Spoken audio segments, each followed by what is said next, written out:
ఉన్నారు. ఒక ఆయన పేరు మొదటి ఆదాము, రెండో ఆయన పేరు రెండవ ఆదాము. మొదటి ఆదాము పాపం చేశాడు, రెండో ఆదాము పాపాన్ని జయించాడు. వీళ్ళిద్దరిని కూడా దేవుడే చేశాడు. స్వయంగా యేసుక్రీస్తు ప్రభుల వారి శరీరాన్ని కూడా దేవుడే చేసి మరియమ్మ గారి కడుపులో పెట్టాడు. అలాగే ఆదాము శరీరాన్ని కూడా చేసి కడుపు ఆయన పంపించాడు. ఆదాముని ఆయన చేశాడు చేతులతోటి. అర్థమవుతుందండి. మిగిలినటువంటి మనందరం కూడా ఏంటంటే ఆ విత్తనాల్లో తయారు చేయబడినటువంటి వాళ్ళం.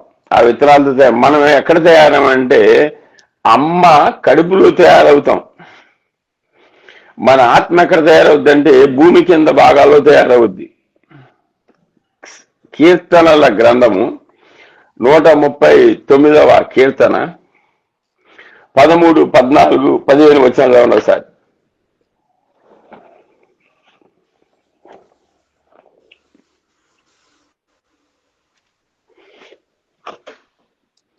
నా తల్లి గర్భమందు నన్ను నిర్మించిన వాడవు నీవే, నీవు నన్ను కలుగజేసిన విధము చూడగా భయమును ఆశ్చర్యమును నాకు పుట్టుచున్నవి.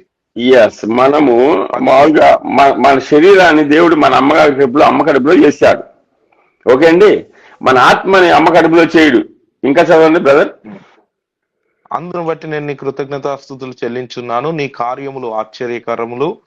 సంగతి నాకు బాగా తెలిసి ఉన్నది. నేను రహస్యమందు పుట్టిన నాడు, భూమి యొక్క అగాధ స్థలములలో విచిత్రముగా నిర్మింపబడిన నాడు, శరీరమేమో అమ్మ కడుపులో చేశాడు. ఆత్మనేమో భూమి కింద ఆయనకి ఒక ఇల్లు ఉందంట, ఒక ఫ్యాక్టరీ ఉందంట దేవుడికి. పొద్దున్నే వెళ్ళి అక్కడ కూర్చుని ఆత్మను తయారు చేస్తాడంట ఆయన. ఆత్మను తయారు చేసి ఈ అమ్మ కడుపులో తయారు చేసినటువంటి శరీరంలోకి ఆయన పంపిస్తాడు. అక్కడ చాలా స్పష్టంగా రాయబడి ఉంది. ఓకే. ఎనివే, ఈ లోకంలో ఎవడన్నా నరకానికి వెళ్ళాడు అని బైబిల్ చెప్తుందంటే వాడు ధనం వల్ల వెళ్ళినట్టే చెప్తుంది. అసలు నాకు పరలోకం వద్దు అనేది కూడా ధనం చెప్తుంది. మత్తయి శుభవార్త 19వ అధ్యాయం 16 నుంచి 22 వచనాలు. అంటే గ్యారంటీ ప్రూఫ్ ధనం వల్లే. అంటే వీడు నరకానికి వెళ్ళాడా అంటే దానం వల్లే అని అక్కడ రాయబడింది. చూడండి, మత్తయి శుభవార్త 19వ అధ్యాయం. అయ్యా, ఇదిగో ఒకడు ఆయన యొద్దకు వచ్చి, బోధకుడా, జీవము పొందుటకు నేను ఏ మంచి కార్యము చేయవలెనని ఆయనను అడిగెను. అందుకు ఆయన, మంచి కార్యమును గూర్చి నన్నెందుకు అడుగుచున్నావు? మంచివాడు ఒక్కడే. నీవు జీవములో ప్రవేశింప గోరిన ఎడల ఆజ్ఞలను గైకొనుమని చెప్పాను. 10 ఆజ్ఞలు తీసుకో అబ్బాయి అని చెప్పారు. ఏ ఆజ్ఞలని ఆయన అడగగా, యేసు నరహత్య చేయవద్దు, వ్యభిచరింపవద్దు, దొంగిలవద్దు, అబద్ధ సాక్ష్యం పలకవద్దు, తల్లిదండ్రులను సన్మానింపుము, నిన్ను వలె నీ పొరుగు వారిని ప్రేమింపవలని అనుననువే అని చెప్పాను. అందుకు ఆ యవనుడు, ఇవన్నీ అనుసరించుచూనే ఉన్నాను, ఇకను నాకు కొదవయ్యేమని ఆయనను అడిగెను. అందుకు యేసు, నీవు పరిపూర్ణుడ వగుటకు కోరిన ఎడల పోయి నీ ఆస్తిని అమ్మి బీదలకిమ్ము, అప్పుడు పరలోకమందు నీకు ధనము కలుగును, నీవు వచ్చి నన్ను వెంబడించమని అతనితో చెప్పాను. అయితే ఆ యవనుడు మిగుల ఆస్తి గలవాడు గనుక ఆ మాట విని వ్యసనపడుచు వెళ్ళిపోయాను. ఇతను ఏసే దగ్గరికి వచ్చేవన్నాడంటే, అయ్యా నేను పరలోకం వెళ్ళాలండి, ఏం చేయాలి, ఏ మంచి పనులు చేయాలని వాళ్ళిద్దరికి పిచ్చాపాటి మాటలు జరిగినాయి. ఆ పిచ్చాపాటి మాటలు జరిగినప్పుడు ఎలాగైతే ఆయన సమరయ స్త్రీకి వివరించాడు, వీడికి కూడా వివరించాడు. చివరికి ఫైనల్ గా ఒక మాట అన్నాడు, అబ్బాయి 10 ఆజ్ఞలు పాటించండి. అయ్యా నేను పాటిస్తున్నానండి అని అంటే, దేవుడు అన్నాడు, వీడు అడిగాడు దేవుడిని ఏమని, ఇంకేమైనా కొదువా, ఐ షార్ట్ ఆఫ్ ఎనీథింగ్ అని అడిగాడు. దేనికి? నేను ఇంకా కొదువా, నేను పరలోకం వెళ్ళక ఏమన్నా నాకు తక్కువగా ఉందంటే దేవుడు చెప్పాడు.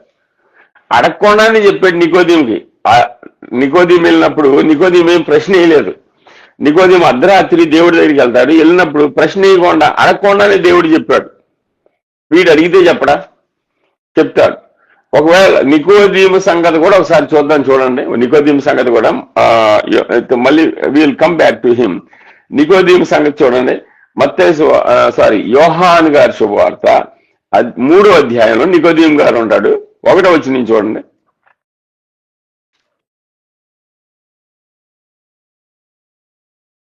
యూదుల అధికారి అయిన నికోదేమను పరిసయ్యుడు ఒకడు ఉండెను. అతడు రాత్రి యందు ఆయన యొద్దకు వచ్చి, బోధకుడా, ఉమ్, నీవు దేవుని యొద్ద నుండి వచ్చిన బోధకుడవని మేము ఎరుగుదుము.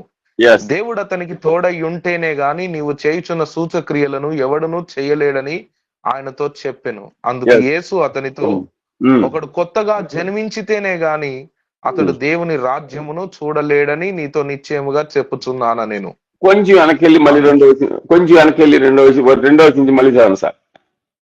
బోధకుడా, నీవు దేవుని యొద్ద నుండి వచ్చిన బోధకుడు అని మేము ఎరుగుదుము. ఇదేమన్నా ప్రశ్న అంటారా? ఒక నిమిషం. అయ్యా, మీరు హైదరాబాద్ నుంచి విజయవాడ వచ్చారు, విజయవాడ నుంచి హైదరాబాద్ వచ్చారు అన్నాడు. ఇదేమన్నా ప్రశ్న? కాదు, ప్రశ్న కాదు. రైట్. తర్వాత ఏమన్నాడండి? దేవుడు అతనికి తోడై ఉంటేనే గాని ఆ, నీవు చేయుచున్న సూచక్రియలను ఎవడూ చేయలేడని అతనితో చెప్పాను. అయ్యా, నువ్వు చాలా గొప్పోడివి, గొప్ప పనులు చేస్తున్నావు అని అన్నాడు, స్టేట్మెంట్ ఇచ్చాడు. ఇదేమన్నా ప్రశ్న? కాదు. ఆయన ఏమి ప్రశ్న వేయలేదు. దేవుడి దగ్గరికి వచ్చి నికోదేము దేవుడి దగ్గరికి వచ్చి ప్రశ్న వేయలా. కానీ యేసు ప్రభుల వారు, ఒరే నేనే దేవుడినని నువ్వు తెలుసుకోవాలని ఆయన మనసులో ఉన్నది చదివి అర్థం చెప్పేశాడు ఆయన. అందువల్లే నికోదేము చచ్చిపోయే వరకు రాసి శిష్యుడు. యేసుక్రీస్తు ప్రభుల వారి యొక్క ఆ శరీరాన్ని, భౌతిక కాయాన్ని అడిగే వాళ్ళు ఇద్దరు ఉన్నారు, అరిమత్త యోసేపు, ఇతను ఒకడు. కారణం ఇదే, అతను ఏం అడగల, యేసుక్రీస్తు ప్రభు వారిని ప్రశ్నే అడగల. అర్ధరాత్రి వచ్చాడు, అడగడానికి వచ్చాడు. ఒకవేళ ఆయన అడిగింది ఆయన వచ్చింది అది కాదనుకోండి, ఉదాహరణకు నేను చెప్తూ ఉన్నాను మీకు ఎక్స్ప్లెయిన్ చేయడానికి. నేను మీ దగ్గరికి ఒక 10,000 రూపాయల అప్పు కొరకు వచ్చాను, ఒక ప్రాయశ్చిత్త తమ్ముడు దగ్గరికి వచ్చాను. నేను వచ్చి కూర్చున్నాను. తమ్ముడు ఏమనుకున్నాడంటే, ఒక కొత్త బైబిల్ యెరూషలేము నుంచి తీసుకొచ్చాడు, అది బాగుంది, నాకు ఇస్తావా అని నేను అనుకున్నాను. నేను అడిగాను. ఈ రోజు నేను ఆయనకి 10,000 రూపాయల అప్పు కోసం వచ్చాను, కానీ అది చెప్పలా, కూర్చున్నాను. ఆయన ఏమనుకుంటాడు, ఒకవేళ బైబిల్ కోసం వచ్చాడేమో అన్న, ఇదిగో బైబిల్ తీసుకోండి అయ్యగారు అనేస్తాడు. అప్పుడు నేను వెంటనే ఏమంటాను, నేను డబ్బుల గురించి వచ్చాను అంటారు. అయ్యా, నాకు బైబిల్ అవసరం లేదండి, నేను వచ్చింది ఈ పని కాదంటాడు. ఒకవేళ యేసుక్రీస్తు ప్రభు చెప్పినటువంటి సమాధానం అది కాకపోతే అతను అడిగేవాడే, అయ్యా అది కాదు సార్, నాకు ఇదండి అని చెప్పేవాడు. మెదలకుండా నోరు మూసుకుని ఒప్పుకున్నాడు.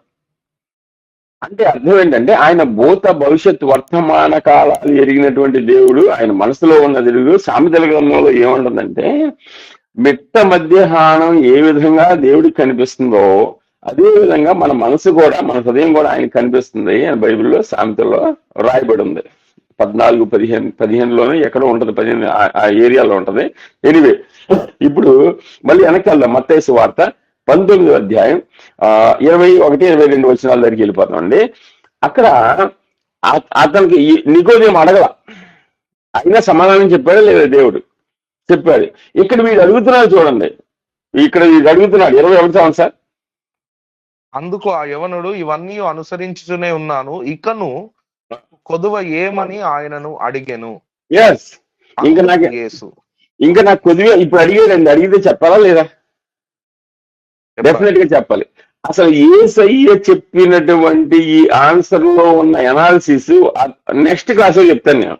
అంటే ఇప్పుడు సమయం పెద్దగా లేదు కాబట్టి మనం we have got only 20-25 minutes కాబట్టి యేసయ్య సమాధానం చెప్పాడు. ఆయన అడిగారు, అయ్యా నేను పరలోకం వెళ్ళాలి అని అంటే, అంటే అబ్బాయి 10 ఆజ్ఞలు పాటించండి. ఏమన్నా నేను పాటిస్తున్నాను కానీ ఇంకా కొద్దిగా ఉందంటే, అసలు యేసయ్య చెప్పిన ఆన్సర్ మనం అనలైజ్ చేద్దాం, నెక్స్ట్ క్లాస్ లో అనలైజ్ చేద్దాం. మన మైండ్ పోద్ది అనమాట. ఎంత మైన్యూట్ డీటెయిల్స్ చేసి పట్టుకున్నాడంటే, వాడు 99.99 రైటర్స్ మ్యాన్, వింటర్కి అంతలో తప్పిపోయాడు పరలోకం వాడు. సరే, ఇక్కడ వాడికి ఏం చెప్పాడంటే, అబ్బాయి నువ్వు వెళ్ళి నీ ఇల్లు అమ్మి పేదలకు ఇచ్చి మళ్ళా వచ్చి నన్ను వెంబడించు అన్నాడు. కదండి సార్? అంటే వాడు ఏం చేశాడు ఒకసారి చదవండి తమ్ముడు. అందుకు యేసు, నీవు పరిపూర్ణుడు అవుటకు కోరిన యెడల పోయి ఆస్తిని అమ్మి బీదలకిమ్ము, అప్పుడు పరలోకమందు నీకు ధనము కలుగును, నువ్వు వచ్చి నన్ను వెంబడించమని అతనితో చెప్పెను. అయితే ఆ యవనుడు మిగుల ఆస్తి గలవాడు గనుక ఆ మాట విని వ్యసనపడుచు వెళ్ళిపోయాను. ఇప్పుడు 2 ప్రశ్నలు. ఒక ప్రశ్న ఏంటంటే, ఆయన అడిగాడు ఏమన్నా నాకు అంత తక్కువ ఉందంటే ఏసి ఏమన్నాడు, వెళ్ళి నీ ఆస్తిని అమ్మి పేదలకు ఇచ్చి వచ్చిన వెనకాల నువ్వు పరలోకి వెళ్తావు అన్నాడు. ఒకవేళ ఈ వ్యక్తి వెళ్ళి తన ఇల్లు అమ్మేసి పేదలకు పంచి వెనక్కి వచ్చాడనుకోండి, ఇతను పరలోకి వెళ్ళేవాడా లేదా? వెళ్ళేవాడు. ఏమైనా డౌట్ ఏమైనా ఉందా? ఏం లేదు. వాడికి పరలోకం వెళ్ళటానికి గేటు యేసుక్రీస్తు ప్రభు తీసి పట్టుకున్నాడు. ఒరే రారా అని తీసి పట్టుకున్నాడు. కానీ వాడు వెళ్ళాడా? వెళ్ళలేదు. ఎందుకు వెళ్ళలేదని అక్కడ వాక్యం చెప్తుంది. ఇప్పుడు చదివారుగా. అయితే అతడు మిగులు ఆస్తి గలవాడు. యూదా ఇస్కరియోతుని పరలోకం తప్పించింది డబ్బే. యూదా ఇస్కరియోతుని ఏదో పెద్ద విలన్ లాగా చూస్తారు అందరూ. ఈ కాలంలో స్టాండర్డ్ లో చెప్పాలంటే యూదా ఇస్కరియోతు one of the world top most pastor గా ఉండేవాడు. రోజు దేవుడితో మాట్లాడేవాడండి. అవునా కదా? దేవుడితో కలిసి ఆరాధన చేసేవాడండి. అవునా కదా? మీరు మార్కు సువార్త చదివినట్లయితే, నేను ఒక ప్రశ్న నేను పుస్తకం రాశాను. నేను ఈ పుస్తకం రాశాను. ఇది ఆల్రెడీ 1,00,000 కాపీలు అమ్ముడైంది. దీంట్లో యూదా ఇస్కరియోతు గురించి ఒక చాప్టర్ రాశాను నేను.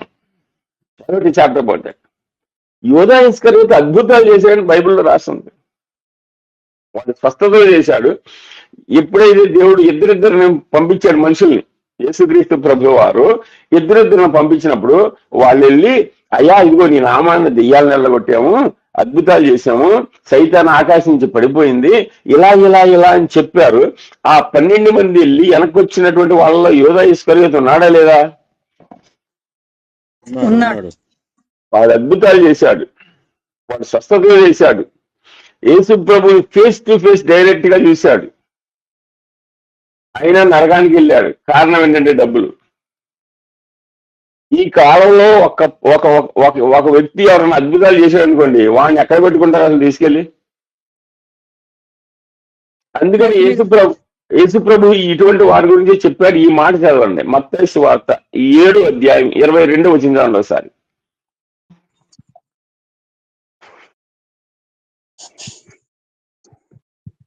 ఆ దినమందు అనేకులు నన్ను చూచి, ప్రభువా ప్రభువా, మేము నీ నామమున ప్రవచింపలేదా? నీ నామమున దయ్యములను వెళ్ళగొట్టలేదా? నీ నామమున అనేకమైన అద్భుతములు చెయ్యలేదా అని చెప్పుదురు. అప్పుడు నేను మిమ్మల్ని ఎన్నడూను ఎరుగను, అక్రమము చేయువారలారా నా యొద్ద నుండి పొండని వారితో చెప్పుదును. వీళ్ళు యాక్చువల్ గా అద్భుతాలు చేశారు, వీళ్ళు స్వస్థతలు చేశారు, దెయ్యాలు నిలగొట్టేది మనం కాదు, వాళ్ళని కూడా చెప్పలేదు, యేసు ప్రభువే చెప్పాడు. ఈ స్టేట్మెంట్ ఇచ్చింది ప్రవక్తలు కాదు. వాళ్ళు ఆ దినమున అనేకులు నన్ను చూశాను అంటే మాట్లాడి యేసయ్యే. ఆయనే చెప్పాడు, నిజమే వీళ్ళు అద్భుతాలు చేశారు, స్వస్థతలు చేశారు, వీళ్ళు మోళ్ళని మంచి పనులు చేశారు, కానీ ఒక్కడు కూడా పరలోకం వెళ్ళలేదు అన్నాడు. పరలోకాన్ని ఎవరన్నా తప్పించగలదా అంటే అది ధనమే. కానీ ధనం లేకుండా బతుకుతాము మనం? బతకలేము. అందువల్లే ధనం గురించి దేవుడు విపరీతమైనటువంటి ఇన్సిడెంట్స్ పెట్టాడు. ఇంకా ఒకరిద్దరిని చూపిస్తాను. అసలు ఎవడన్నా మహాభక్తి పరులు, ఇప్పుడు కయ్యను చాలా చెడ్డోడు అనుకున్నాం కదండి మనం. కయ్యను ఏబేలు ఉన్నారు. కయ్యను చెడ్డోడే కదా? మన మనసులో ఏ విధమైన కయ్యను అనగానే పెద్ద మండరాలు అనుకుంటాం. వాడు రోజు దేవుడితో మాట్లాడే అదే నా మాట వినిపిస్తుందా? ఎవరో ఒక ఆయన మెసేజ్ పెట్టాడు, అందుకని అయ్యా మీ కాల్ డిస్కనెక్ట్ అయిపోయింది, మాకు రావట్లేదని పెట్టాడు. ఓకే సరే. కయ్యను దేవుడితో మాట్లాడేదా లేదా? ప్రార్థన అంటే ఏంటి? దేవుడితో దేవుడితో మాట్లాడు. వాడు రోజు మాట్లాడేవాడు, పెద్ద ప్రార్థన పడు వాడు. God spoke to him. ఈ ఈ రోజుల్లో స్టాండర్డ్ లో చూసుకుంటే, ప్రార్థనలో స్టాండర్డ్ చూసుకుంటే, కయ్యను పెద్ద right reverend doctor most bishop వాడు. If you take only prayer, జాగ్రత్తగా నన్ను అందుకని దేవుడు ఏమన్నాడంటే, ఒరే యవనస్తుడా, నీవు సంపూర్ణుడమగుటకు కోరిన ఎడల అన్నాడు. అసలు ఈ సంపూర్ణత్వం అంటే ఏంటి, ప్రార్థన సంపూర్ణత్వం ఏంటి అనేటటువంటిది నెక్స్ట్ క్లాస్ లో మనం చూస్తాం. అసలు ధనం ఎందుకు పెట్టలేడు దేవుడు, దేనిపై ధనం యొక్క ఏబిసిడి ఫౌండేషన్స్ నుంచి వెళ్తున్నాం మనం డైరెక్ట్ దశంబాల వాటి గురించి చెప్పట్లేదు, కానీ అసలు ఫౌండేషన్స్ నుంచి వెళ్తున్నాం. అంటే ఒక విద్యార్థి స్కూల్లోకి వెళ్తే ముందు ఏబిసిడీలు వాళ్ళు నేర్పిస్తారు కదండి, అలాగే ధనం గురించి వాళ్ళ నుంచి నేర్చుకుంటున్నాం మనం. ఇప్పుడు అన్న డైరెక్ట్ గా మీరు అప్పుల గురించి అలాగే దశంబాల గురించి చెప్పింది అంటే, ఫౌండేషన్ లేకుండా మనం నేర్చుకోవడం వల్ల ఈరోజు సంఘాలు పాస్టర్ గారికి డబ్బులు ఇవ్వట్లా, దొంగలకు ఇస్తున్నారు డబ్బులు, మళ్ళీ బాగా అసలుడికి ఇవ్వట్లే డబ్బులు. ఏ పాస్టర్ గారికి డబ్బులు ఇవ్వాలో వాడికి ఇవ్వట్లేదు, కానీ ఎవరికి ఇవ్వకూడదు వాడికి పంపించేస్తున్నారు డబ్బులన్నీ. కారణం ఏంటంటే సంఘాల్లో దేవుడి చెప్పినటువంటి బోధ రెవల్యూషన్ అవ్వాల, రివీల్ అవ్వాల, వాళ్ళకి తెలియలే, వాళ్ళ దాకా అందల. అబ్బాయి ధనం అంటే ఇది ఇది ఇది ఇలా చేయాలి ఎలా చేయాలి అని దేవుడు చెప్పిన బోధ సంఘంలో విశ్వాసం వరకు అందలేదు. వీలైతే దయచేసి మీ విశ్వాసాలను కూడా జాయిన్ చేయండి. చాలా స్లోగా మనం వాళ్ళని తీసుకెళ్తాం. అవసరం అయితే ఇప్పుడు 200, 300, 400 అయితే మనం కమర్షియల్ టైం కొనుక్కుందాం. మనం అంటే నేనే కొంటాను, ఎవరికి ఏం ఒక్క రూపాయి ఉండదు, అంత ఫ్రీయే. నేనే కమర్షియల్ టైం కొంటా. ఒకవేళ ఎట్ ద సేమ్ టైం ఈ రోజు ఒక 30 మంది చిల్డ్రన్ ఉన్నారండి, నెక్స్ట్ క్లాస్ లోనో లేకపోతే ఒక 10 క్లాసుల తర్వాత 300 అవ్వచ్చు. దానికి అయ్యేటటువంటి కమర్షియల్ ఖర్చు అంతా కూడా మనమే పెట్టుకుందాం, నేనే పెట్టుకుంటాను, నో ప్రాబ్లం. మీ విశ్వాసం కూడా జాయిన్ చేయండి. దానివల్ల లాభం ఏంటంటే, ఆ పాయింట్ చెప్పేటటువంటి వాడికి దాని మీద అభిషేకం ఉందనుకోండి, వాడు అవలేలుగా చెప్తాడు. దానివల్ల ఏంటంటే వినేవాడు కొన్ని వినాలనిపిస్తుంది, వాడు కట్టాలనిపిస్తుంది, లేదా చేయాలనిపిస్తుంది. అదనమాట. నేను అమెరికా వెళ్ళినప్పుడు కూడా కొంతమంది దశంబాల గురించి చెప్పినప్పుడు వాళ్ళు అన్నారు, సార్ నేను 40 సంవత్సరాల నుంచి సేవ చేస్తున్నాను, మూర్ఖులా మాట్లాడేవాడిని, ఎందుకు నువ్వు చెప్తే వినాలనిపిస్తుంది అంటారు. It is not that I'm great. దేవుడు ఒక్కొక్క దానికి ఎన్నుకుంటాడు. అసలు దీని లోపలికి వెళ్ళిన తర్వాత మనకు అర్థం అవుద్ది. ఇప్పుడు ఈ మత్తయి సువార్త 19వ అధ్యాయంలో ఆ వ్యక్తి పరలోకం వద్దంటానికి డబ్బే కదా కారణం. అతను మిగుల ధనవంతుడు కాబట్టి వ్యసనపడిచి వెళ్ళిపోయాడు.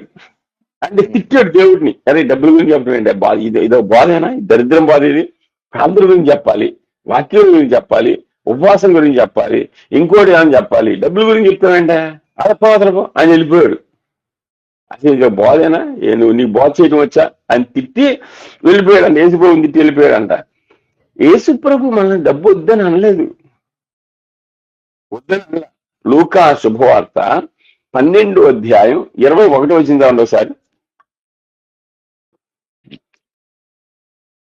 12:21. దేవుని ఎడల ధనవంతుడు కాక తన కొరకే సమకూర్చుకొనువాడు అలాగుననే యుండునని చెప్పాను. ఒకడు ఉంటాడు అక్కడ, వాడు ఏమంటాడంటే, నా ప్రాణమా తినుము తాగుము సిగించుము సంతోషించుము అంటా ఉంటాడు. ఈలోపు వేసే కిందకు వస్తాడు, ఒరే ఈ రాత్రి నువ్వు చచ్చిపోతాడంటే వాడు కింద పడి చచ్చిపోయాడు. అక్కడ మన బోర్డు నలుగురు, ఈ రాత్రి నీ ప్రాణమును అడుగుచున్నాను, నీవు సిద్ధపరిచినవి ఎవని వగునని అతనితో చెప్పాను. ఒరే ఈ రాత్రే నువ్వు చచ్చిపోతావని యేసుప్రభు స్వయంగా అంటే ఆడు బతుకుతాడండి? బతుకుడు. అది చచ్చిపోయాడు, అమ్మట అక్కడ బయట చచ్చిపోయాడు. అక్కడ మనందరం ఉన్నాం అనుకోండి, మనకు భయం వేస్తుందా లేదా? ఆయన వచ్చి ఎవరే నువ్వు చచ్చిపోతారా అన్నాడు, మనకు భయం వేస్తుందా లేదా? అప్పుడు ఎక్స్ప్లెయిన్ చేసాడు దేవుడు, అబ్బాయి మీరు భయపడొద్దని. అప్పుడు 21 ఎక్స్ప్లెయిన్ చేశాడు. తమ్ముడు 21 మళ్ళీ చదవండి. దేవుని ఎడల ధనవంతుడు కాక తన కొరకే సమకూర్చుకొనువాడు అలాగుననే యుండునని చెప్పాను. ఇదిగో నాయనలారా, ఇంకో మాట చెప్తున్నాను. మత్తయి సువార్త 19వ అధ్యాయం తీయాల్సిన అవసరం లేదు. ఇందాక ఒక యవనస్తుడు ఉన్నాడు, వాడు ఒరే వెళ్ళి నీ ఆస్తి నమ్మి పేదలకు ఇచ్చిన వెనకాలంటే వాడు వెళ్ళిపోతే అప్పుడు అంటాడు, ధనవంతులు పరలోక రాజ్యంలో ప్రవేశించిన దుర్లభం, ఒంటి సూది బెద్దలో దురిపోవచ్చు అంటాడు. అటువంటి వారిని చూపించి అంటాడు. వెళ్ళిపోయిన తర్వాత వీడున్నాడు చూసా, వీడు పరలోకం వెళ్ళడానికి గేడి తిరిగితే వెళ్ళలేదండి అంటున్నాడు అని అన్నాడు. వీడు చచ్చిపోయిన తర్వాత మనతో అంటున్నాడు, మనం బలపరచడం కోసం, అయ్యా మీరు భయపడద్దు, డబ్బులు వద్దని నేను అనలా, కానీ మొత్తం నువ్వే దాని నాకు కూడా పెట్టి అన్నాడు. చదవండి అక్కడ చదవండి ఒకసారి అర్థమవుతుంది. 21 పెట్టండి. అదే 21, అదే 12:21 లూకా. ఓకే. దేవుని ఎడల ధనవంతుడు కాక తన కొరకే సమకూర్చుకున్నవాడు అలాగుననే ఉండునని చెప్పాను. ఎస్, తన కొరకే. ఒకవేళ మీరు కనుక డబ్బులన్నీ మీరే తినేస్తున్నారు అనుకోండి, చాలా డేంజర్ క్యాండిడేట్ మీరని చెప్తున్నాడు ఆయన. నువ్వు చాలా డేంజర్ లో ఉన్నావు, నా డబ్బులు నాకు ఇచ్చేయి, పేదోళ్ళ డబ్బులు పేదోళ్ళకి ఇచ్చేయి.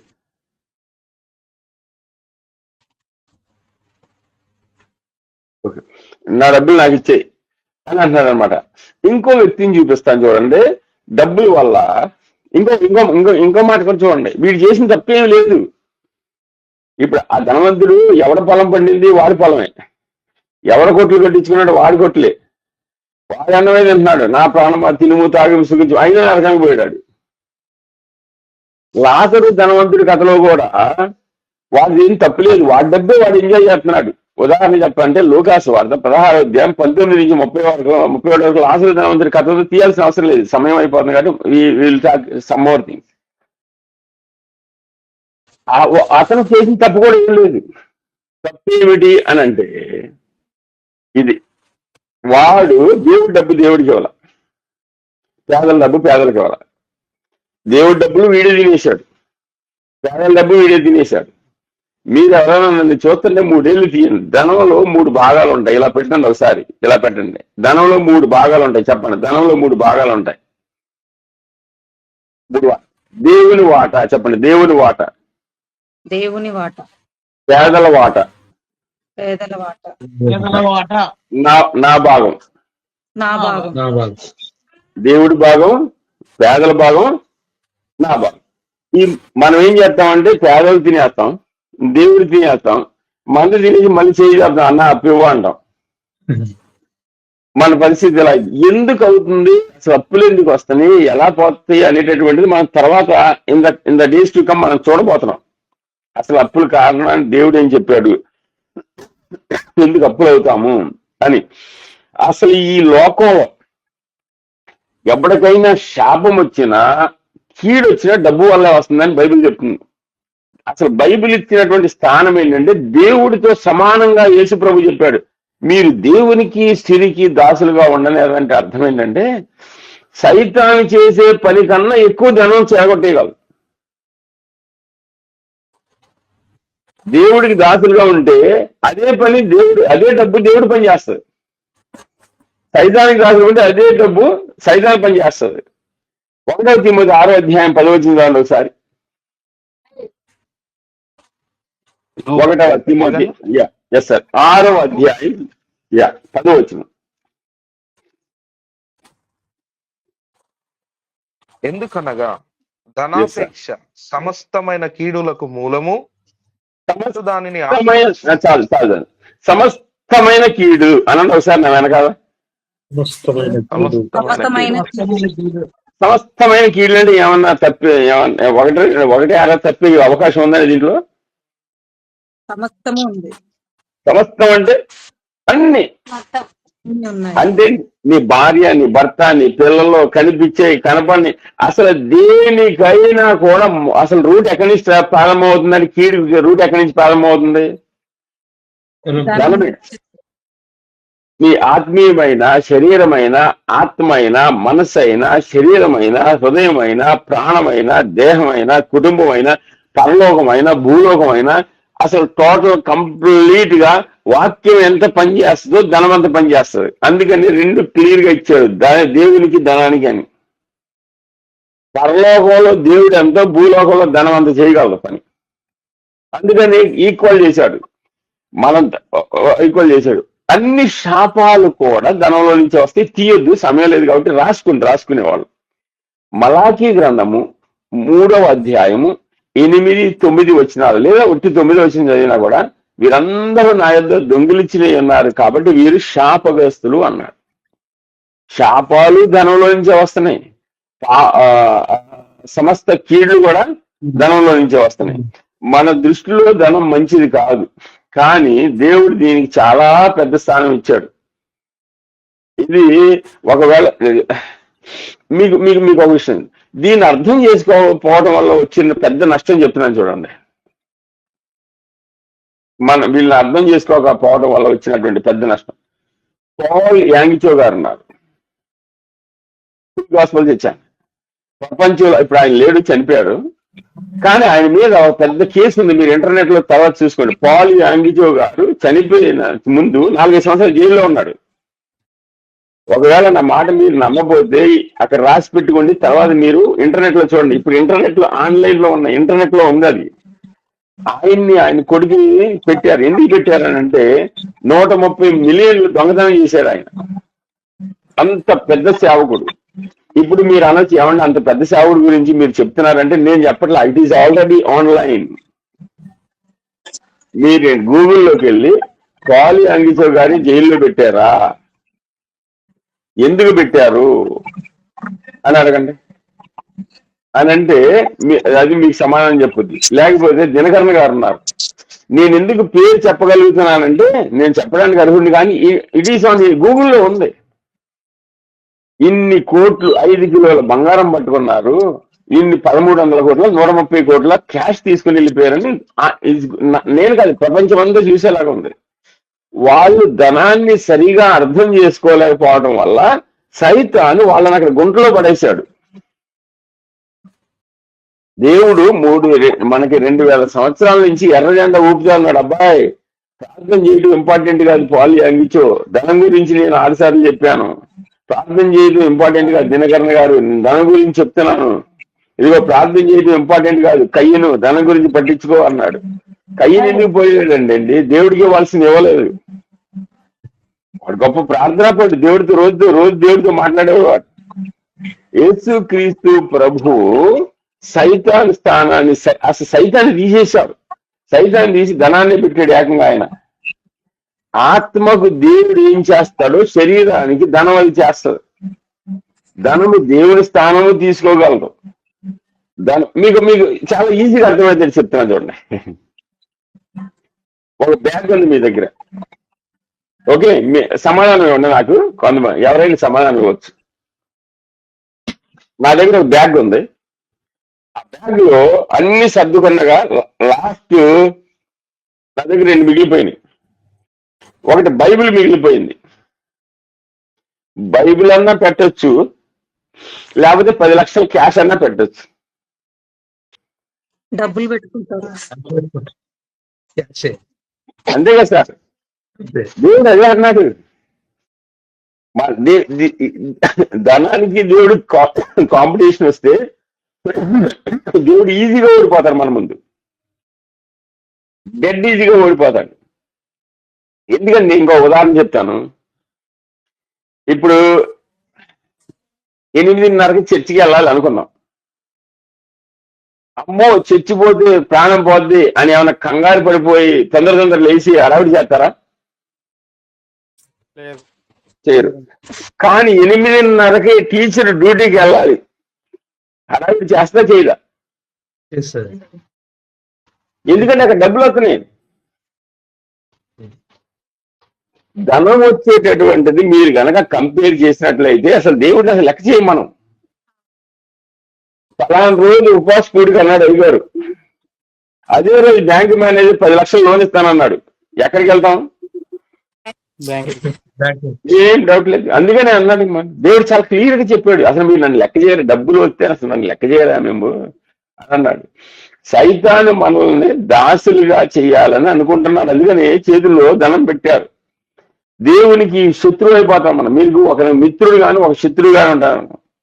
జాగ్రత్తగా ఉండండి. మనం ఏమనుకుంటున్నాం అంటే దేవుడు సైతాను బరాబర్ అనుకుంటున్నాం. ఏసై దీనికి ఒప్పుకోట్ల. ఏసై అన్నాడు దేవుడు డబ్బులు అంటున్నాడు. ఇద్దరు యజమానులు ఉన్నారు భూమి మీద. ఒకటి దేవుడు, రెండోది సైతాన్ కాదు, ధనం. సైతాన్ పేర్లు ఇక్కడ. దేవుడు సర్వజ్ఞాని. దేవుడు సర్వజ్ఞాని అయినటువంటి వాడు సైతాన్ చేతి అని డబ్బు చెడ్డదా కాదు, దేవుడు కూడా దానిలోంచే పనిచేయాలి. మళ్ళీ దేవుని రాజ్యం కూడా దానిలోంచే కట్టాలి. సైతాన్ రాజ్యం ఆల్రెడీ దానిలోంచే కట్టుకుంటున్నాడు వాడు. జాగ్రత్తగా లాస్ట్ ముఖాముఖిగా పోటీ వస్తే ఖచ్చితంగా ముఖాముఖిగా పోటీ వస్తే దేవుడే ఓడిపోతాడు. అర్థమైందండి? సరే, చివరికి ప్రార్థన కూడా ధనం కంట్రోల్ చేసేస్తుంది. యాకోబు పత్రిక 4వ అధ్యాయం 3వ వచనం ఉండదు ఒకసారి. మనం మీ భోగముల నిమిత్తము వినియోగించుట కొరకు దురుద్దేశముతో అడుగుదురు గనుక మీకేమీ దొరుకుటలేదు. దేవుడు చెప్తున్నావు, రే అబ్బాయి నీ వ్యవహారం మీద నువ్వు పెద్ద ప్రార్థనా పరులాగా యాక్షన్ చేస్తున్నావు, కానీ నువ్వు ప్రార్థన చేసేది ఎందుకురా, నీ ప్రార్థన అంతా నీది ఇది అని కొండ బదులు కొట్టినట్టు చెప్పేస్తున్నాడు దేవుడు. నువ్వు ప్రార్థనా పరుడిని అని నువ్వు అడావిడి చేసి గందరగోళం చేసి ప్రార్థనా మీటింగ్లు పెడతావు, కానీ అసలు నీ సంగతి ఏంటిరా అని అంటాడు. డాక్టర్ మైల్స్ మన్రో అని ఉంటారు, ఆయన పేరు రాసుకోండి. యూట్యూబ్ చచ్చిపోయాడు ఆయన. ఒక బ్లాక్ మంచి స్పీకర్, ఆయన మామూలు స్పీకర్ కాదు. అసలు ఎంత పవర్ఫుల్ స్పీకర్ అంటే మామూలుడు కాదు. డాక్టర్ మైల్స్ మన్రో, ఆయన వాక్యాలు వినండి మీరు దయచేసి. ఆయన ఇప్పుడు లేడు, ఎప్పుడో చనిపోయాడు. ఆయన ఆ కాలంలోనే ఎంత గొప్ప అంటే ఆయనకి ఫస్ట్ ఇప్పుడు ఆయనకి సొంత విమానాలు ఉండే. డాక్టర్ మైల్స్ మన్రో ఆయన ఒక పుస్తకం రాశాడు, చాలా పుస్తకాలు రాశాడు. ఒక పుస్తకం నేను చదివాను, దాంట్లో ఏమన్నాడంటే డబ్బులు ముందు పెడితే సైతాన్ డ్యాన్స్ చేస్తాడంట. అంటే సైతాన్ని కూడా డబ్బు ఆడించగలదంట. మామూలుగా మనం ఏమనుకుంటామంటే డబ్బు చూపించి సైతాన్ మనల్ని ఆడిస్తుంది అనుకుంటున్నాం. ఆయన ఏమన్నాడంటే కాదు, అసలు ఆయన మాటలు చదువుతాను చూడండి. The devil is a joke compared to money అని రాశాడు. అసలు సైతాన్ గాడు అసలు ఏమీ చేయలేడంట. డబ్బు చేసే పనులు, డబ్బు ముందు సైతాన్ గాడు అసలు ఈ can do nothing. Devil is a joke compared to money అని రాశాడు అనమాట. మనం ధనాన్ని ఎంచుకోవాల్సి వస్తే, దేవుడిని ఎంచుకోవాల్సి వస్తే డౌట్ లేకుండా ఆటోమేటిక్ గా దేవుడిని అడ్డం పెట్టుకుని మరీ ధనాన్ని ఎంచుకుంటామంట. ఇప్పుడు చేసేటటువంటి పెద్ద పెద్ద సేవకులందరూ కూడా దేవుడికి ఉపయోగపడట్లా, దేవుడిని వాళ్ళు ఉపయోగించుకుంటున్నారు డబ్బులు సంపాదించడం కొరకు. దేవుడికి వీళ్ళు ఉపయోగపడితే దేవుడు వాళ్ళకి పరిశుద్ధాత్మ అనుగ్రహించాలి, కానీ వీళ్ళు దేవుడిని అడ్డం పెట్టుకొని డబ్బులు వసూలు చేసుకుంటున్నారు. విషయం ఏంటంటే నిన్ను దేవుడన్నా నడిపించాలి, డబ్బన్నా నడిపించాలి. బాగా గుర్తుపెట్టుకోండి. నువ్వు నడిచే ప్రతి నడకలో, నువ్వు ప్రేరేపించబడే ప్రతి ప్రేరేపణ వెనకాల ఇద్దరు వ్యక్తులు ఉంటారు. అయితే డబ్బన్నై ఉండాలి, లేదా దేవుడైనా ఉండాలి. వీళ్ళలో ఒకరిని మనం ప్రేమిస్తాము, ఒకరిని మనం ద్వేషిస్తాము.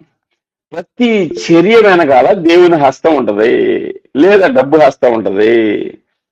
ఇక్కడ విషయం ఏంటంటే దేవుడు ఏమంటున్నాడంటే మనకి 3 ఉంటాయి: ఆత్మ, శరీరం, దేవుడు. జాగ్రత్తగా ఉండండి. దేవుడు చెప్పినట్టు ఆత్మ వినాలి, ఆత్మ చెప్పినట్టు శరీరం వినాలి. ఇది ప్రాసెస్ అనమాట. దేవుడు చెప్పినట్లు ఆత్మ వినాలి, ఆత్మ చెప్పినట్లు శరీరం వినాలన్నమాట. అయితే ఉల్టా జరుగుతుంది. సైతాన్ చెప్పినట్టు శరీరం విని, శరీరం చెప్పినట్టు ఆత్మని బలవంతం చేస్తున్నాం మనం యాక్చువల్గా. ఓకే, దేవుడు ధనానికి వ్యతిరేకంగా కాదు. కానీ ఆయన వేసే ప్రశ్న ఏంటంటే, టైం అయిపోవస్తుంది మనకి, 2-3 నిమిషాలే ఉంది. నువ్వు ఎవరిని సేవిస్తున్నావు? దేవుడిని సేవిస్తున్నావా? ధనం సంపాదించుకోవడానికి దేవుడు ఆయన వ్యతిరేకి కాదు. అబ్రహాముకు ధనం ఇచ్చాడు, ఆయన ఇస్సాకు ఇచ్చాడు, యాకోబుకి ఇచ్చాడు, యోసేపుకి ఇచ్చాడు. మరి యేసు ఎందుకు పేదవాడు అయ్యాడండి? అసలు విషయం అంతా అది. దాంట్లో మెయిన్ తర్వాత వెళ్దాం. అసలు యేసుప్రభు ఎందుకు పేదోడయ్యాడు? ఆకాశ పక్షులకు గూళ్ళు ఉన్నాయి, అలాగే నక్కలకు బొరియలు ఉన్నాయి, మనిషి కుమారుడు తలవాల్చుకుంటే చోటైనా లేదన్నాడు. ఆయన అబద్ధం చెప్పడు. ఆయన ఇళ్ల చెంపల్లో, ఇళ్ల వరండాల్లో పడుకునేవాడు. అంత పేదవాడికి ఎందుకు అయ్యాడంటే అసలు మెయిన్ కోర్సే అది. దాంట్లోకి వెళ్ళగలుగుతాం, తర్వాత వెళ్తాము. నిన్ను డబ్బు నియంత్రిస్తుందా, దేవుడు నియంత్రిస్తున్నాడా అని అంటానికంటే, నువ్వు దేవుడిని సేవిస్తున్నావా, డబ్బుని సేవిస్తున్నావా అని అంటానికంటే, నువ్వు డబ్బు సంపాదించు, దానికి దేవుడు వ్యతిరేకం కాదు. కానీ నువ్వు దేవుణ్ణి సేవించి డబ్బుని కంట్రోల్ చేయంటున్నాడు. డబ్బుకి నువ్వు దాసుడు అవ్వకూడదు, డబ్బు వెనకాల వెళ్ళకూడదు. సైతాన్ దేవుడు ఏం చేసినా సైతాన్ దాన్ని పాడు చేస్తాడు. ఉదాహరణకి సృష్టి చేశాడు, దాన్ని పాడు చేశాడు. అవాదం చేశాడు, దాన్ని పాడు చేశాడు. దేవుడు ఏం చేస్తాడంటే దానినే ఉపయోగించుకొని మేలు చేస్తాడు మనకి. ఈ లోకానికి యేసుక్రీస్తు ప్రభు రావడానికి కారణమైంది. సరే, మన సమయం 9:30 అయిపోయింది కాబట్టి, మన ఆల్రెడీ 1:30 అయిపోయింది, మనం ముగించుకోబోతున్నాం. నేను ఫైనల్ ఈ రోజు ఇంట్రడక్షన్ చెప్పాను.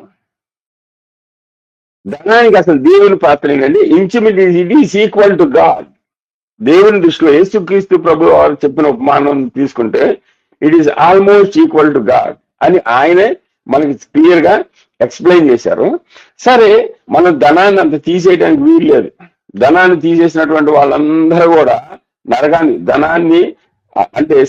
ధనాన్ని దేవుడు చెప్పినట్లు ఖర్చు పెట్టినటువంటి ప్రార్థనా పరులు కూడా పరలోకం వెళ్ళరు. నువ్వు అద్భుతాలు చేశావు, స్వస్థతలు చేశావు, దెయ్యాలను వెళ్ళగొట్టావు, ప్రవచనం చెప్పావు, కానీ పరలోకం వెళ్ళ. దీనికి అంతటికీ కారణం ఏంటంటే ఆయన కిందకి చెప్పుకుంటూ వస్తాడు, మీరు అక్రమము చేయవాళ్ళారు. అసలు అక్రమం అంటే ఏంటి అనేది మనం చూడబోతున్నాం. శరీరం అంటే ఏంటి, ఆత్మ అంటే ఏంటి, హృదయం అంటే ఏంటి, మనసు అంటే ఏంటి, క్రమం అంటే ఏంటి, అక్రమం అంటే ఏంటి, మనసుకి ఏం, శరీరానికి ఏం పని చేస్తానని చూడబోతున్నాను. నేను ముగించే ముందు ఒక చిన్న రిక్వెస్ట్ ఏంటంటే, ఇట్ ఈస్ ఆల్రెడీ టైం, నేను ముగించబోతున్నాను. వచ్చే సోమవారానికి నేను వాయిదా వేస్తున్నాను. అంటే ఇంకా కొంతమంది ఎక్కువ మంది చేరతారని ఈ వారం క్లాస్ చెప్పట్లేదు. ఒకవేళ ప్రజలు కోరుకుంటే 2 క్లాసులు 3 క్లాసులు కూడా చేయగలుగుతాను. బికాస్ ఇట్ ఈస్, నేనే ఈ పుస్తకం రాశాను కాబట్టి నాకు పెద్ద దీని గురించి ప్రిపరేషన్ కూడా పెద్ద అవసరం ఏమి లేదు. అయితే కొంచెం దయచేసి మీ విశ్వాసులు ఉంటే వాళ్ళని చేర్చడానికి ప్రయత్నం చేసింది ఈ గ్రూప్ లో. దానివల్ల ఏంటంటే మీకు 1 వీక్ టైం ఉంటుంది. లేదన్నా మనం చెప్పుకుందాం అన్న క్లాస్ అంటే, నేను రేపు ఫ్లైట్ లో విశాఖపట్నం వెళ్తాను మీటింగ్ కి. అండ్ ఆ తర్వాత నేను గుంటూరులో ఒక తమ్ముడు, మా దగ్గర పెరిగిన తమ్ముడు పెళ్లి ఉంది. అక్కడి నుంచి మళ్ళీ ఖమ్మంలో ఒక చర్చ్ ఓపెన్ చేసి మళ్ళీ నేను ఫ్లైట్ లో ఇటు వచ్చేస్తాను. ఈ లోపు నేను ఆల్రెడీ మా చర్చి ప్రార్థనలు జరుగుతున్నాయి, మా చర్చి మీటింగ్లు జరుగుతున్నాయి, హిందీ మీటింగ్లు జరుగుతున్నాయి, ఈ ఆన్లైన్ మీటింగ్ జరుగుతున్నాయి, మామూలుగా జరుగుతున్నాయి. తెలుగు వాళ్ళకి అంటే ఈ టైప్ లోపలికి వెళ్లే ముందు కొంచెం కొంత సమయం ఇద్దాం. అందరు కోరుకున్నారనుకోండి, we can take more classes. చాలా సంతోషం అనమాట. దయచేసి ఈ లింక్ ని ఇతరులకు ఫార్వర్డ్ చేయండి, వాళ్ళే చేరేటట్లు చేయండి. లేకపోతే పెద్ద గ్రూపులు అయినప్పుడు ఏం చేస్తారంటే ఏదో మనం కమర్షియల్ అని, ఏదో అమ్మేసుకుంటున్నామని, లేకపోతే ఇంకో అట్లా ఫీల్ అవుతారు. అంతకు ముందు గ్రూప్ పెడితే ఒక 700 మంది ఎస్ అన్నారు, వాళ్ళని జాయిన్ చేసాం. కానీ వాళ్ళకి అనుమానం వచ్చింది, కొంతమంది అదే చేసి ఆ గ్రూప్ ని క్యాన్సిల్ చేయడం జరిగింది. ఇప్పుడు ఈ గ్రూప్ లో ఇంచుమించు 300 మంది ఉన్నారు. ఈ వారం మళ్ళీ 700 అయిపోతారు. అయితే వాళ్ళుగా చేరి, లేదా ఎవరన్నా చేర్పిస్తే దాని మీద ఏం కంప్లైంట్ ఉండదు. కాబట్టి దయచేసి మీ విశ్వాసం కూడా చేర్పించిన ప్రయత్నం చేయండి. మీ స్నేహితులు పాస్టర్ గారు ఉంటే వాళ్ళని కూడా తీసుకురండి. ప్రభువు మనందరినీ దీవించును గాక. తర్వాత మా దగ్గర అంటే హిందీలో జరుగుద్ది ఇది. ఎవరైనా హిందీలో జాయిన్ అవ్వాలంటే జాయిన్ అవ్వచ్చు. నా నెంబర్ ఉంటే డైలీ మార్నింగ్ 5 o'clock నుంచి 6:30 వరకు హిందీలో ప్రేయర్ ఉంటుంది. ఇక్కడ ఒక సిస్టర్ గారు కూడా జాయిన్ అవుతారు, 1-2 సిస్టర్ గారు ఉన్నారు, వాళ్ళు జాయిన్ అవుతారు. సుజాన్ జాయిన్ అవుద్ది. అలాగే ఈవినింగ్ 7 నుంచి 8:30 వరకు ఉంటుంది. వాళ్ళకి వెన్స్డే, సాటర్డే నేను వాకింగ్ కూడా చెప్తాను. మొత్తం అన్ని స్టేట్ల నుంచి వస్తారు. అస్సాం నుంచి, అలాగే పంజాబ్ నుంచి, రాజస్థాన్ నుంచి, అలాగే మధ్యప్రదేశ్ నుంచి, ఒరిస్సా నుంచి వస్తూ ఉంటారు. కొంతమంది ఢిల్లీ నుంచి. మీరు కూడా జాయిన్ అవ్వాలంటే జాయిన్ అవ్వచ్చు. డైలీ హిందీ ప్రేయర్, కొంచెం హిందీ వస్తే. లేకపోతే ఇప్పుడు నా దేశం కొరకు ఒక ప్రార్థన ఇక్కడే పెడదాం. మేము డైలీ మార్నింగ్ దేశం కొరకు ప్రార్థన చేస్తాం, ఈవినింగ్ ఏమో అవసరతలు బట్టి ప్రార్థన చేస్తాను అనమాట. ప్రార్థన చేసుకుని ముగించుకుందాం. పరిశుద్ధుడైన తండ్రి, ప్రేమ కలిగిన దేవా, నీకు వందనాలు, స్తోత్రాలు. మహాగణుడా, మహోన్నతుడా, ఆశ్చర్యకరుడా, ఆలోచనకర్త, పరమండల మంది బలవంతుడా, కృపా సత్య సంపూర్ణుడా, దేవాది దేవ, రాజాది రాజ, ప్రభులో ప్రభు, పరమోన్నతుడా, సర్వోన్నతుడా, దేవాది దేవ, రాజాది రాజ, ప్రభులో ప్రభు, నీకు వందనాలు, స్తోత్రాలు. ఈ రాత్రికాల సమయంలో మొదటి క్లాసుని ప్రభ మరి విజయవంతంగా మేము నేర్చుకోవడానికి మీరు చూపిన కృపను బట్టి వందనాలు. పరిశుద్ధాత్ముడా, మీరు మాకు బోధించినందుకు వందనాలు. నాయన, విన్న సత్యాన్ని మేము మనసులో ఉంచుకొని, అయ్యా ఒక చిన్న సత్యము, దేవుడు ధనాన్ని చాలా విస్తారమైనటువంటి ధనంలో బోధించాడు. బైబిల్ అతి ఎక్కువ ధనం గురించి బోధించింది అన్న విషయాన్ని మేము గ్రహించి బైబిల్లో నుంచి ఒక పొల్లు అక్షరం కూడా మేము తీసివేయకూడదు, దాంట్లో మేము కలపకూడదు అన్న గొప్ప ఆజ్ఞను జ్ఞాపకం పెట్టుకొని ఆ బైబిల్లో ధనం వెనకాల ఉన్నటువంటి దేవుని యొక్క అన్ని ఉద్దేశాలు మేము అర్థం చేసుకొని అన్ని ఆశీర్వాదాలు దీవెనలు పొందుకోవటానికి మాకు, మా కుటుంబాలకు, మా సంఘాలకు ఆశీర్వాదం దయచేయమని, కృప దయచేయమని, ఈ గ్రూప్ లో ఉన్న వారందరినీ దీవించమని యేసయ్య పరిశుద్ధ నామంలో అడిగి వేడుకొనిచున్నాము పరమ తండ్రి. ఆమేన్, ఆమేన్, ఆమేన్. మన తండ్రి అయిన దేవుని ప్రేమ, కుమారుడైన యేసు క్రీస్తు ప్రభుల వారి యొక్క కృప, పరిశుద్ధాత్మ యొక్క అన్యోన్య సహవాసము, సన్నిధి, సమాధానము, శాంతి, నడిపింపు, స్వస్థత, అభిషేకము మనతోను లోకంలోని పరిశుద్ధులందరితోను ఇప్పుడును ఎల్లప్పుడూ సదాకాలము తోడై ఉండను గాక. ఆమేన్, ఆమేన్. అందరికీ వందనాలు. ఎవరన్నా పాటలు పాడగలిగిన వాళ్ళు ఉంటే వచ్చే సోమవారం నేను ఒక పిల్లిలో వాక్యం చెప్పడానికి వెళ్తాను. ఒకవేళ సమయం చేంజ్ ఉంటే గ్రూప్ లో నేను పెడతాను, మంగళవారం బుధవారం కానీ సమయం చేంజ్ ఉంటే నేను ఆల్రెడీ ముందుగా నోటీస్ పెడతాను. ప్రస్తుతానికి ఇదే టైమింగ్ కంటిన్యూ అవుద్ది. ఇంకా మీ సూచనలు సలహాలు ఏమైనా ఉంటే నాకు దయచేసి తెలియచేయండి. మిగిలిన పాస్టర్ గారిని కూడా జాయిన్ చేయండి. మిగిలినటువంటి విశ్వాసులు ఫిట్ అనుకుంటే వాళ్ళని కూడా మీరు జాయిన్ చేయొచ్చు. మనందరినీ దీవించింది కాక రానున్న దినాల్లో దేశం గురించి కూడా ఒకసారి ప్రార్థన చేయడం ప్రయత్నం చేద్దాం. అంటే మేము డైలీ చేస్తాం ఇక్కడ, అలాగే మనం కూడా చేయడానికి ప్రయత్నం చేద్దాం ఎప్పుడన్నా. Okay, okay. థ్యాంక్ యూ అండి అయ్యా. ప్రైజ్ లార్డ్ అండి అయ్యా. అయ్యా ప్రైజ్ లార్డ్, ప్రైజ్ లార్డ్.